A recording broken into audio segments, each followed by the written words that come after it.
Hello, friends and family at CPA. My name is Arnell Strain. I am pastor of discipleship and cross-cultural missions.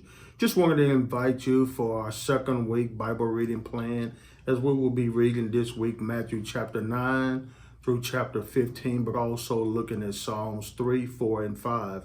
As we can see in Matthew chapter 9, as Jesus ministers and heals a paralytic man that was lowered from the roof. Because of the crowd, they couldn't get to Jesus, so they lowered him down. We also will see Jesus assert his power and authority over sin and diseases. In Matthew 10, we'll be looking at, as the 12 disciples were chosen, that Jesus gave them power for unclean spirits to cast them out and heal all kinds of sicknesses and diseases. Jesus prepares his disciples for persecution. He told them, "Behold, I send you out as sheep in the midst of wolves." Matthew 11, we'll be looking at John was being questioned about Jesus being the Messiah because Jesus was not what they expected. Jesus offers them the invitation, "And come unto me, all who are labor and heavy laden, and I will give you rest."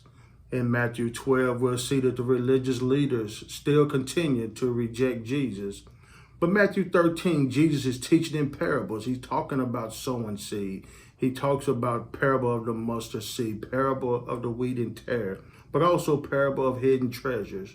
Matthew chapter 14, we'll be looking at Jesus displays his authority over nature as Jesus feeds the 5,000. In chapter 15, Jesus corrects the Pharisees and the ministers to the Gentiles. Jesus denounces religious externalism. But also in Psalms 3, 4, and 5, in the peace in the midst of a storm, what God did for David in the time of trouble.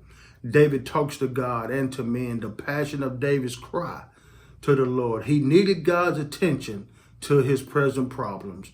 But also in chapter 5, as David does a morning prayer, David approached God in the morning. David meditated on the righteousness of God and his character. David drew close to God. He became more aware of God's holiness. So I just want to invite you this week as we're going through our second week of our Bible reading plan. May God keep you and may God bless you.